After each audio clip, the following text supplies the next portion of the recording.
Today I'm joined by Vancouver Mayor Ken Sim.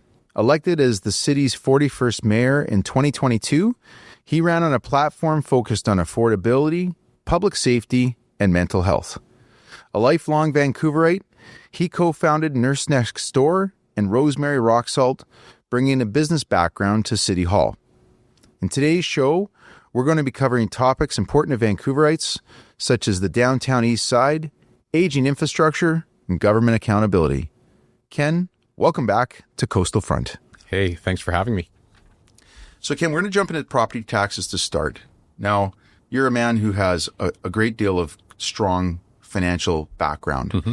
And one of the things as a local Vancouverite property owner, PAC taxpayer, that I was quite surprised by is in your very first year as mayor, you guys made the decision to increase property taxes by 10.7%. Mm-hmm. The next year, it was followed on by 7.5%. These are numbers far higher than whatever we saw from your predecessor, Kennedy Stewart. Now, this year, it's only 3.9%. But if you look at the compounding effect of those increases, it's in the range of around 24% in 3 years. Sure. So why don't we start off by you speaking to our listeners, who many of are also Vancouverites paying property taxes, to speak as to why these increases took place.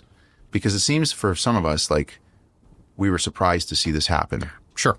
So thank you for the question. And I'll preface this with, after we get through this, people may come to the conclusion that we are the most fiscally responsible administration in the last 100 years.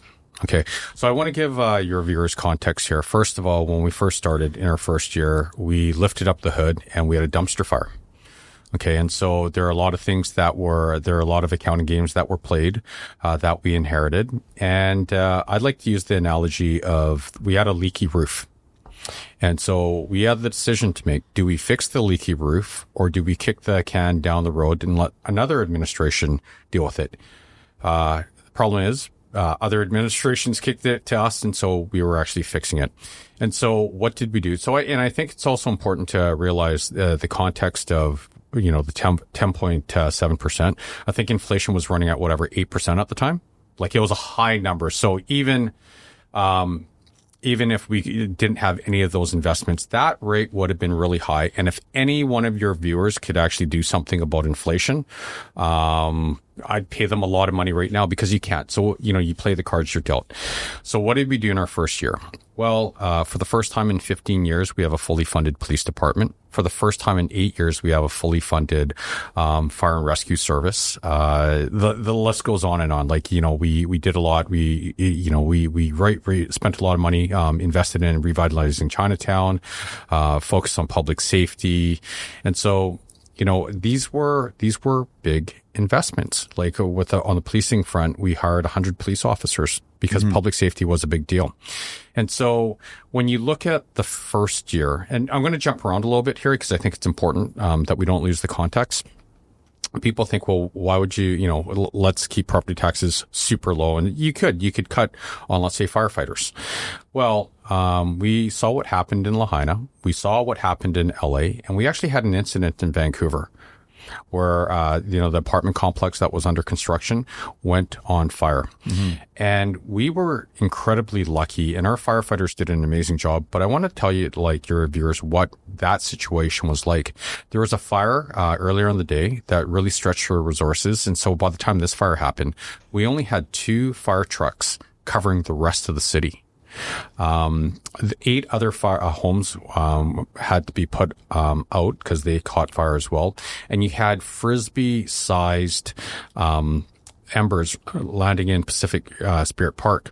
If we didn't make that investment in firefighting, and if we didn't get help from Burnaby and Richmond that sent rigs here as well, this situation could have been totally different. Mm-hmm. So these are the investments we're making. Also, I know, like, when you talk about crime, like, I know there are jarring incidents that really hit us and it really shakes us to our core. And I'm a resident of Vancouver as well. I'm a family man. We have kids, we have friends, and we all feel the same thing when these random incidents happen. I don't want to make light of it. And crime is down across the board by 10.7 LA, almost 11%. And we can get into all the stats, but that's what you have when you actually just right size us to where we're supposed to be. Like I said, the police department hasn't been fully funded in 15 years. And so if you look at us just catching up, and that's an increase, well, we should have been there anyways. So that's the first year. The second year, it was we said 7.5. We actually came to 7.2. In the context of that, 4% was inflation. You can't do anything about that. 2%, another 2% was or discretionary. Like, we have absolutely no say. For example, we have contracts that we have to, honor. But also you'll get things like e-com. They'll hit us with a $5 million bill, which is like literally 1/2. It's 911. Pardon? Yeah, 911. Yeah. And $5 million is about 1/2 of 1% increase in property taxes. So we were faced with the decision. Do we pay this thing that we have no control over, or do we set up our own 911 system, which I don't know, would probably cost $30, $40 million. I have no idea. It'd be way more than 5. Right. So we make those prudent, calls. So that gets us to 6%. And then there's another 1% that is discretionary, and that went into capital because, previous administrations, they have not been investing in capital, and now we have $500 million capital deficit, like in the city, which means if we don't do something about it, in 15 years, you may not be able to flush toilets in certain parts of the city. Yeah. So we will take the hit. This is by choice. We'll add that extra percent. So right there, before we do anything else, we're already at 7, and the property tax increase came in at 7.2. This year, we're actually at 2.9, not 3.9. It's 2.9 plus 1% capital. And that is below the real rate of inflation. And so put that all off to the side. Okay. What we've set up our city for is a lot more fiscal responsibility. We have now gotten our fiscal house in order. We also brought things like sponsorship. So these are charges that will increase revenues without taxing, so the taxpayers aren't subject to that. We had the Mayor's Budget Task Force, where we brought in 58 people, industry leaders, CFAs, CPAs, to rip through our financial statements with no guardrails, and they came up with the recommendations, and we're starting to bear fruit. Like this year, they contributed to $26.3 million in additional funding that aren't property tax increases that help us get that number lower. The park board, once we migrate that over to a non-elected body, conservatively, we're going to save $70 million over 10 years. So we are, and the Vancouver Housing Development Office, these are things that are going to generate good revenues that will help us be able to keep those property tax increases low. Now, all that being said, I want to give your viewers context here. I forget the numbers for last year, but this year, but the last year, 7.2%. What that really means to the average condo owner is 23 cents per day. The average homeowner, 73 cents per day. If you have a $10 million home, your property tax increase from the city of Vancouver is $3.33 a day, or $1,224 a year. All the other increases in property taxes that you see on your bill that you think is the city of Vancouver is not. It's provincial school tax, BC assessment, TransLink, and Metro. It has nothing to do with us. So we've gotten our financial house in order, and we've set ourselves up, for, a really good future. It's the other stuff that's really hammering, not just City of Vancouver residents, but the whole region. Okay, well, that's a good response. Let's dive into a couple of these before we jump to the downtown east side. First off, you mentioned that you guys had a dumpster fire when you took over the city. Sure. Now, financial state documentation, budgets, which are north of 400 pages long, and this is all public information before you became mayor. Yeah. So what did you uncover that wasn't already obvious through Vancouver's annual? Well, I'll give you an example. There's like tons, but I'm just asking. This is a great question. Yeah, absolutely. And so there are a lot of games that were being played. Okay. And look, we're not going to litigate the past. But when the previous administration cut the police budget by $5.7 million, and the police had to actually go to the province, and they fought it and they got it back. In the final year of that administration, they did pay the $5.7 million, but they funded it out of reserves. Oh, really? Yeah. And so when we get it in the next year, it is funded like a regular budget item, but that's another 5.7 that just pops up and you're comparing it to something that wasn't there before. So it doesn't, it looks like the whole 5.7 is a property tax increase, even though it was paid for last year, but it never showed up as a line item. So these are the things. And so you get hammered. That's like, or like that's about 0.6, like, 0.6% in terms of property tax increase. Yeah. So there are a lot of things that happen. What's like another example? I mean, it just seems odd to me that when you guys came in, I mean, you certainly wouldn't campaign on the idea you're going to raise property taxes by 11% in your first year. I agree with your point that we're a high inflation environment. So if you look at the real number, it's probably closer to like 4%, like after inflation. But again, I'm looking at these financial statements that I've dove into myself, and I'm just like, I'm quite surprised. I mean, I'm okay with the idea is if I'm told ahead of time, hey, look, we got to make an investment in the city. And I think your point earlier about aging infrastructure, which I want to get into, we've had Lon LeClaire on Coastal Front twice recently. And like, I'm shocked at how little he has available to work with his budget on, like, say something as simple as like paving roads, painting roads. It's wild. So I agree with your point that earlier mayors previous to you have let things deteriorate and not kind of help fund this along. But again, going back to the idea that, when you were campaigning, you were coming to the table saying, hey, look, I'm a guy that comes with a financial background, which you do. And now you're saying, well, it's because I've got under the hood and I found more things that we couldn't see publicly. So what would be some other examples? I'd have to, we're talking over 2 years ago, so I'll get back to you and I can give you a list or whatever. But, here's the thing. And we both know this, financials only tell you one part of the story. You really have to sit down with management to get the full understanding of it. Right. Just like if, that's true. Yeah. And so, we didn't have access to the people. Yeah. Right. And so we actually ripped through the financial statements and we made a really good assessment of where we were. And then you talk to, our team members, and they give you the skinny. Sometimes it's in camera. Sometimes it's, behind the scenes, whatever. And you find out, wait a sec. That thing that looked pretty obvious that you could do, there's, certain caveats that Right. Yeah. There's a lot of nuances. There's so many nuances, and we got to, we're talking about an organization with over 10,000 team members, a $2 billion budget and a lot of different, legal agreement, so it doesn't matter. We deal with it. And the impact to property owners has not been massive, but because most of the property tax, I think a lot of people might not be aware, are not paid for by like local residents. I mean, I'm not sure if you look at the property taxes on commercial property and retail property, it's far higher percentage. Like they pay a massive amount of the property taxes. Is that not true? Yeah, that's true. And once again, it's even more nuanced than that. Like, depending on if you have, a studio apartment, your property tax bill, a lot of it, a bigger chunk of that would be City of Vancouver.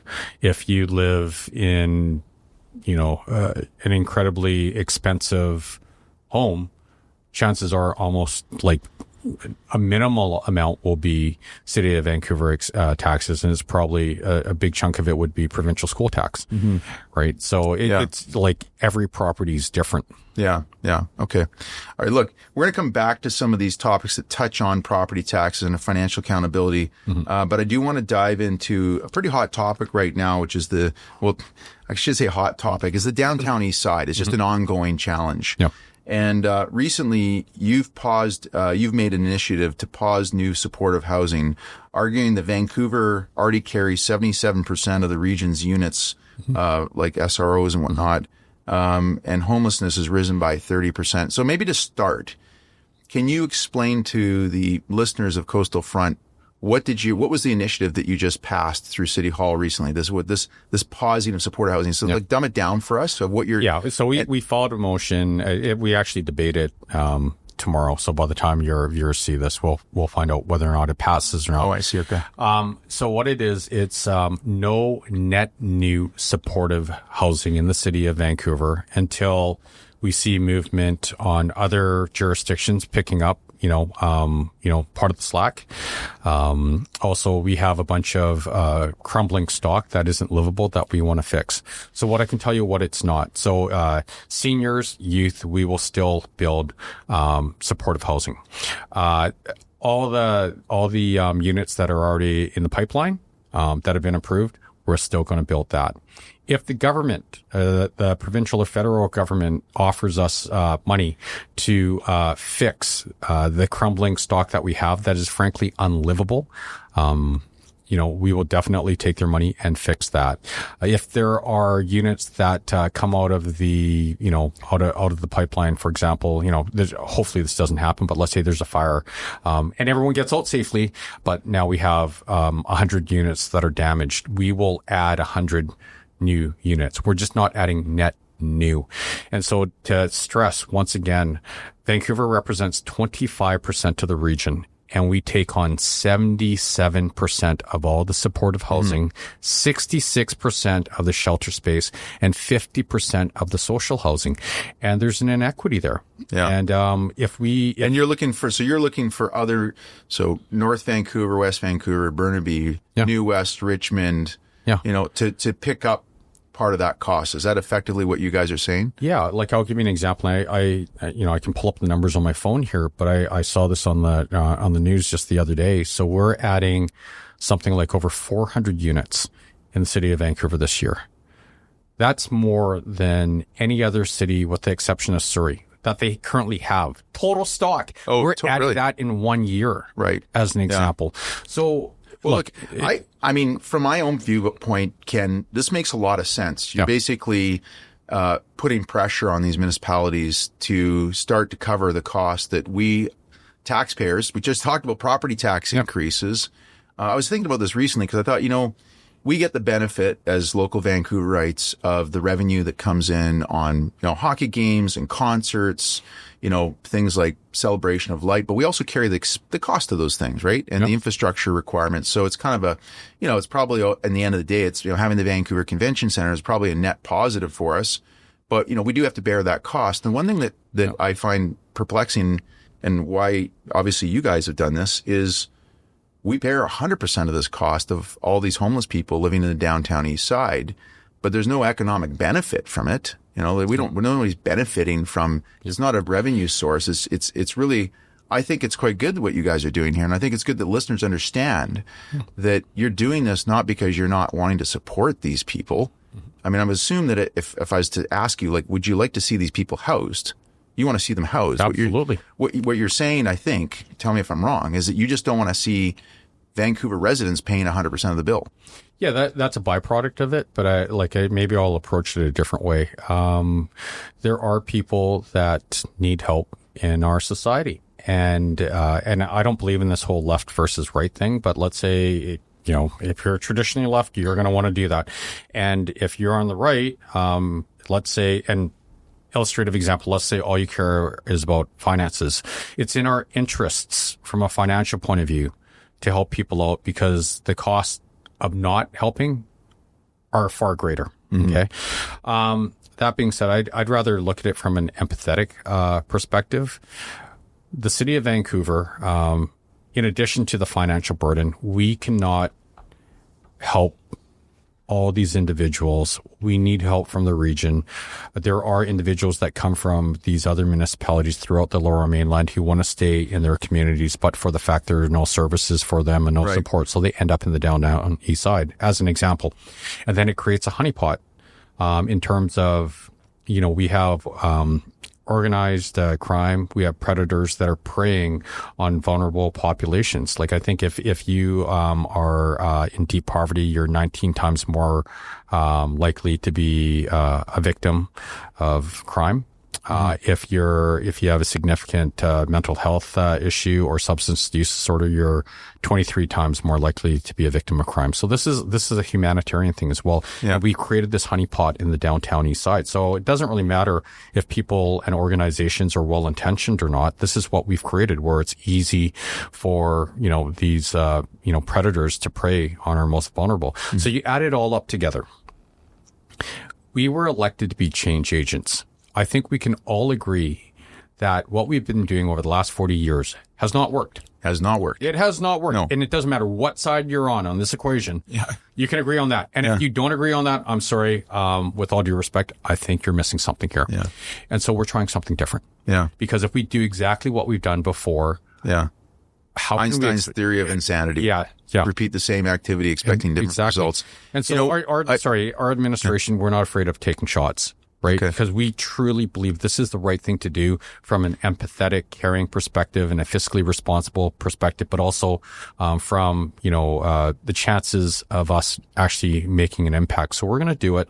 And if we take shots from special interest groups or people that disagree with us, that's fine. I'm not even saying they're wrong, but I'm just saying we believe in what we're doing and we're going to do it. Well, when I first read it, I was trying to wrap my head around it. And as I started understanding what you guys are initiating, it makes a lot of sense to me, Ken. Mm-hmm. We had Julian Summers, who's Dr. Julian Summers, on our show. Do you know Dr. Julian Summers? Okay. So he did a survey back in 2016 to highlight what you just said. He did a survey back in 2016 where they interviewed a number of these homeless people in downtown East Side, and only 16% of them are born and raised in Vancouver. Yeah. Basically 85% of them, they come from other communities within Metro Vancouver. Many of them come from interior and northern British Columbia, or they come from Vancouver Island, where I grew up, and they've made themselves their way to downtown East Side. Mm-hmm. How much money are you looking for from these other municipalities in order to kind of reinitiate and start building? No, we're not looking for any money from the other municipalities. We just want them to build it. Oh, right. You're looking for them to build it. Yeah. So look, and that will get funded like through BC Housing as an example. So really it's having other municipalities. Well, this is what Dr. Julian Summers said. He said when they interviewed these people, he asked them, what are your biggest things you want? Mm-hmm. And they named 3 things that was consistent.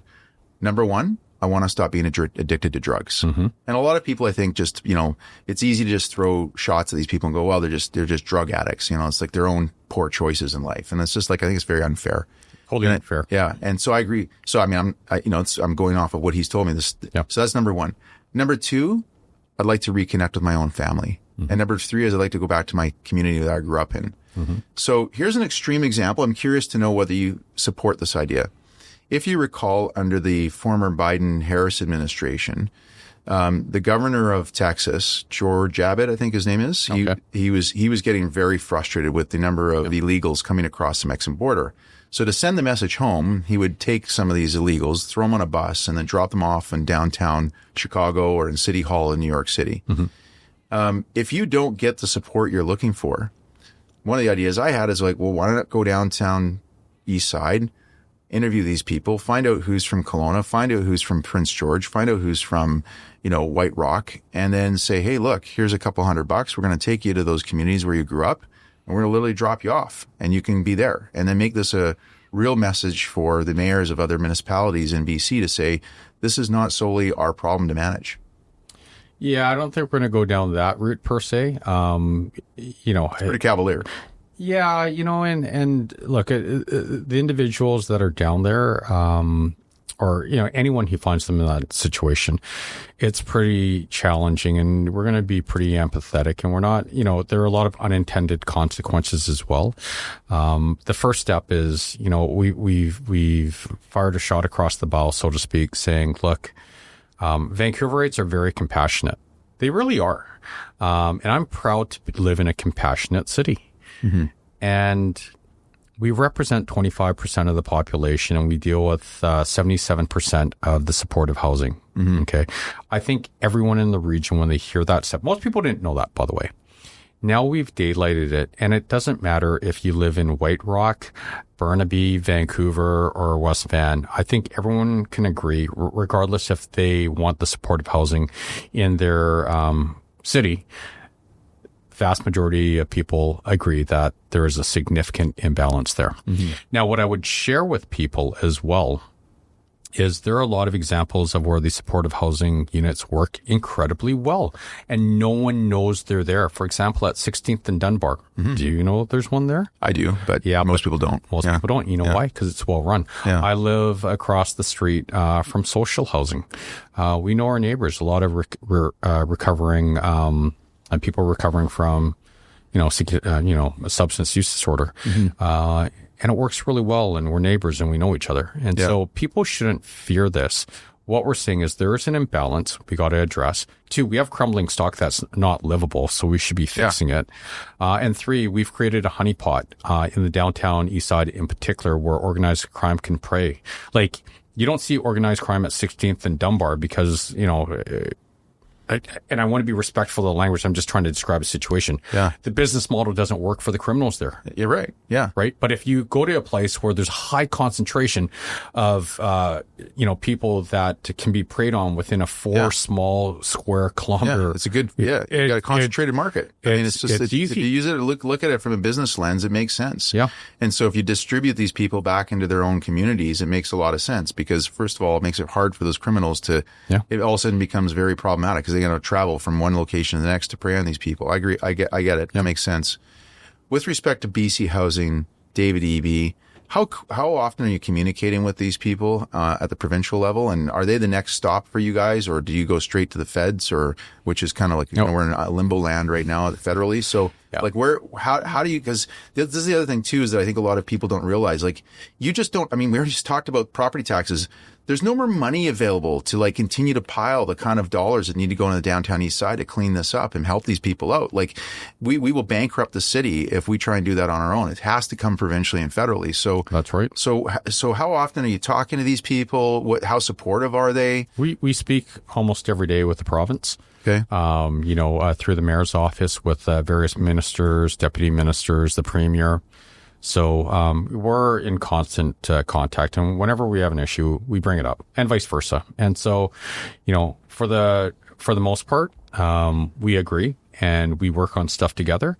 And there are certain things that we don't agree on. That's actually healthy. That's not a big deal. Like we're not. What are some things you guys are agreeing on right now that's kind of like impactful that between now and the next election, you can say you'll be able to hang your hat on and say, hey, here's something we did under the ABC party and in my first term as mayor that you've aligned with the BC government on? Yeah. Okay. So I'll give you 2, and one will, it's not that it contradicts our current stand, but it's a good signal. So when we first started, when we were elected, we were given an opportunity to bring on 90 units of workforce housing at Main and Terminal and 2nd and Ash.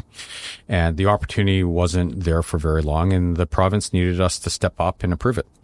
And we said, hell yeah, we'll do it, because we had a lot of people on the street that needed help, and it was an opportunity. And so within a couple hours, we had that approved in council. And so, and I think that built a lot of trust between, the current administration and ourselves. Like I want to give people context. All the NDPers before the last election endorsed the other guy. And then they didn't think we could work together, and they thought there'd be 4 years of hell. And it's like, no, we're pragmatic. Yeah. We don't take anything personally. We're gonna, do what's in the best interest of Vancouverites and be good partners. Mm-hmm. That's exactly what we did. Fast forward, and so that's an example of it's not that we're averse to providing social housing and supportive housing. The fact is, there's an incredible imbalance, and so we're asking other areas to step up. Another example is, I think how we solve, the downtown east side and a lot of the challenges that are sort of permeating through the city. 2 things. One, bail reform for repeat offenders. That's a federal thing. We'll talk about that in a sec. The other thing is mandatory compassionate care for people with significant mental health issues or a substance use disorder. Yeah. And these are what they call the hardest to house. Really people, these individuals are really sick. Yeah. And I say that respectfully, and they need help. It's inhumane to not give them help. It's actually ridiculous. Yeah. As an aside, these are just to highlight for those people who maybe not haven't been down in the town east side, because I actually go down there every now and then just to see how things are going. These are people who, to say, they just need to get off drugs and go get a job. Like, these are people who will never have a job. Like, they're just are unlikely to ever have a job. They're dealing with major drug addiction and mental health issues. Yeah. Let me give you an example that's real that will, I'm sure your viewers will relate to. Let's say you had a parent or a grandparent with severe Alzheimer's. And I said, well, we'll give your grandparent an apartment, but your grandparent can direct their own care. Right. Absolutely crazy. Yeah. I probably lose my company because that's what we do. We take care of people. Yeah. I get charged with elder abuse, and the family members probably punch me in the throat. Yeah. Why is it okay then for someone that has a significant mental health challenge we say, well, no, that person should be able to direct their own care. Mm-hmm. And then I look at the incident that happened on September 4th where now I want to be careful because I'm making an assumption here. So, but let's say someone had a mental health challenge and goes out and really hurts someone or kills someone. You're talking about the stabbing incident. Yeah.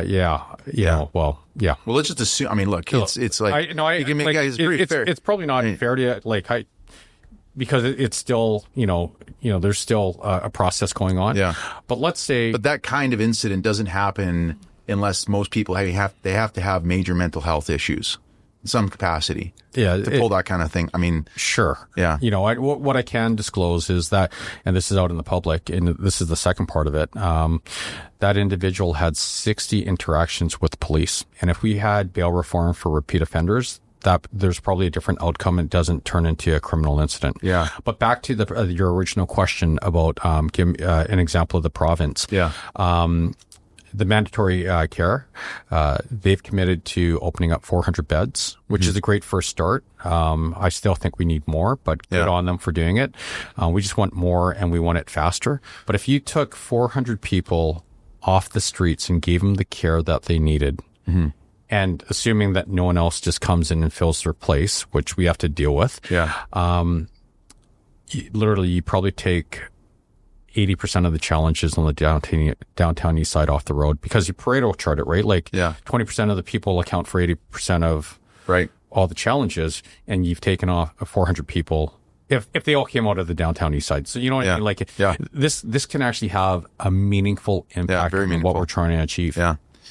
It's almost like the bringing back the Riverview Hospital, but with a 2025 compassionate approach to supporting these people, I think the part of the problem is a lot of people they think of the movie One Flew Over the Cuckoo's Nest, and nobody wants to go back to that. No, but we do need to have something for these hardest to house, in my opinion. Mm-hmm. Okay, I want to jump to a couple other topics. So, Integrity Commissioner. Yep. Recently, you guys have made efforts to sort of shut down this Integrity Commissioner role. I have a strong supportive opinion as to why you guys have done that. Mm-hmm. But I know there's a lot of people who are critical of why you guys are doing this. So can you just gain in real sort of, layman's terms, explain, because at the surface, to hear that elected officials and his political party is shutting down the Integrity Commissioner kind of doesn't sound very good. Right. Yeah. On the surface. Yeah. But that's been misportrayed in the media because we're actually not trying to shut down the Integrity Commissioner. Okay. At all. So, the Integrity Commissioner herself actually said, she'd like to have some guidelines as to how the office acts. And so we actually said, great, we'll get an independent third party to review how it works and provide guidelines. So where's the core of the problem? Why has there been so much drama around this Integrity Commissioner? Why has there been so many issues that have come up around the Integrity Commissioner? Well, it's hard for me to comment in general. I think some of the stuff that we see that goes through the Integrity Commissioner's office is quite ridiculous. It's time consuming and it's political. Mm-hmm. Right. Well, that's my take. I mean, I've read them myself, Ken. Yeah. And to me, it's just like someone's got a vindictive sort of approach to they've got an agenda. Yeah. And it's not even, because if you read through, I forget the Integrity Commissioner's name off the top of my head right now, but when you read through her reports, these are almost entirely always thrown out before they even get to a sort of like stage 3. I mean, they're just and it seems like it's abuse of the system. Yeah, it wouldn't be a system that I would set up again. Like, there already are a lot of safeguards in place.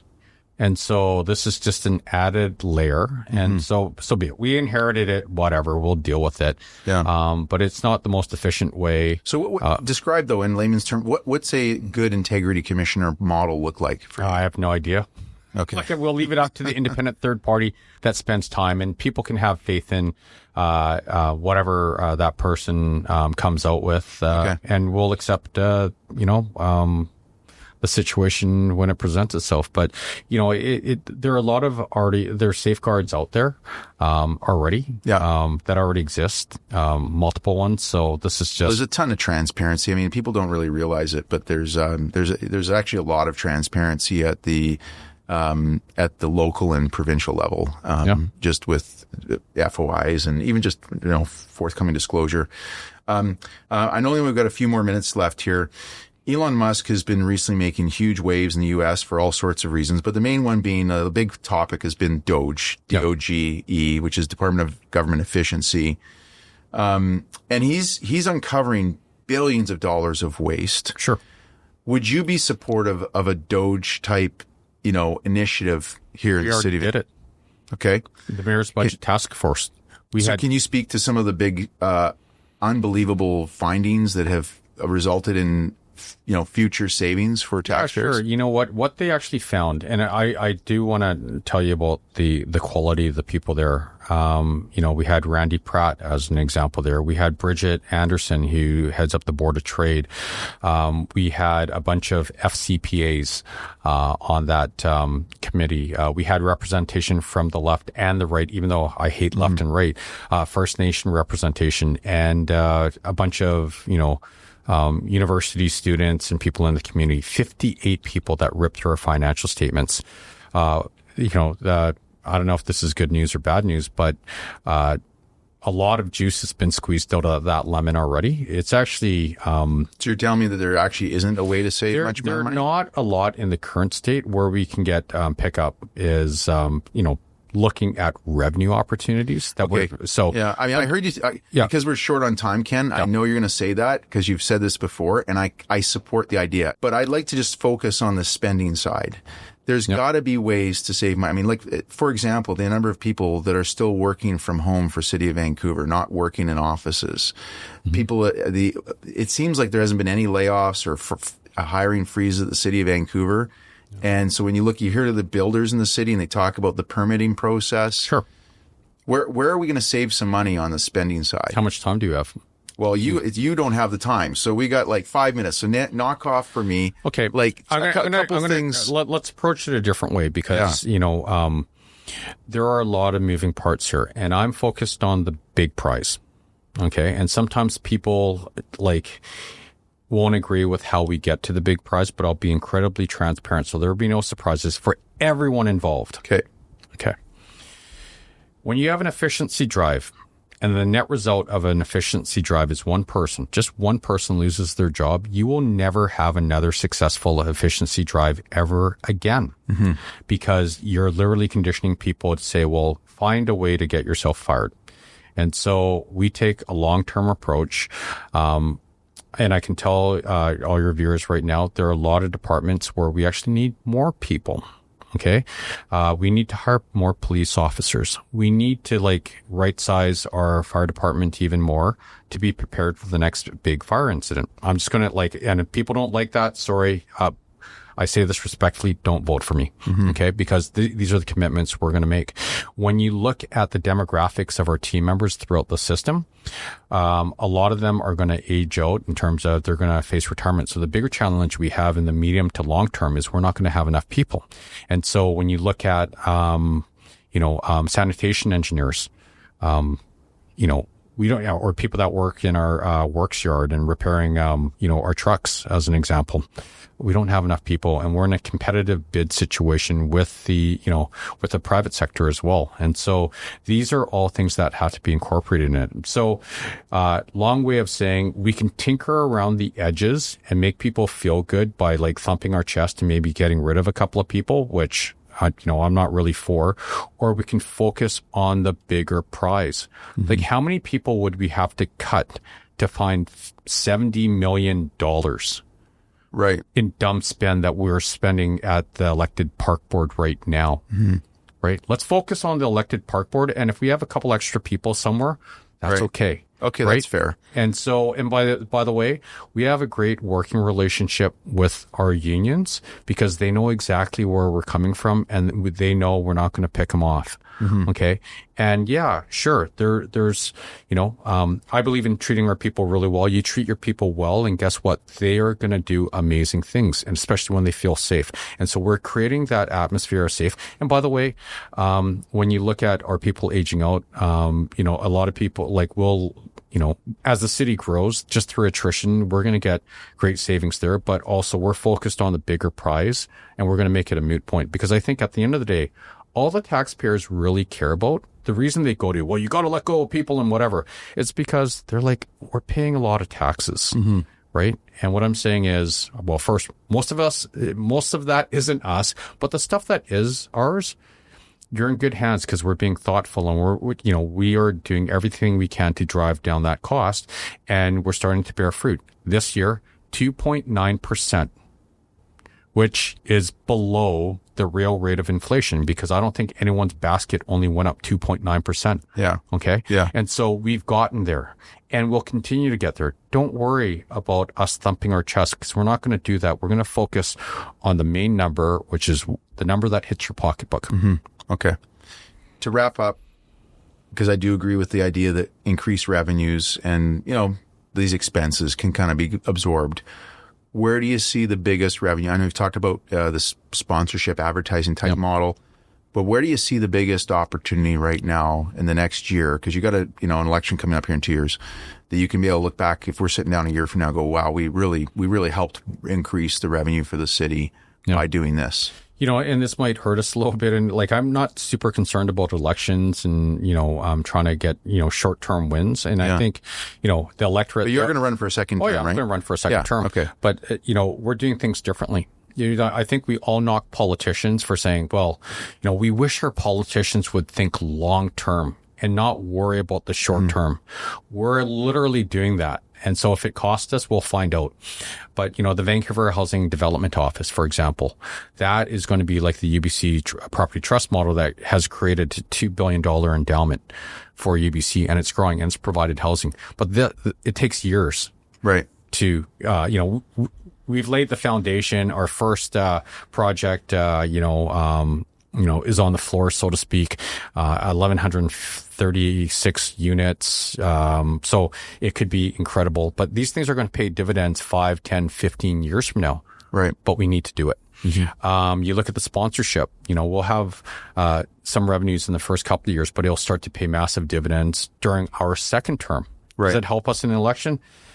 I don't know, but it's good for the city. But I think that's what we want from leaders. We're looking for people that are selfless, who are doing what they believe is in the best interests of the residents of Vancouver, even if it comes at great personal expense, even if it comes at the fact that it hurts their election chances. Who cares? I didn't come here to be a lifelong elected official.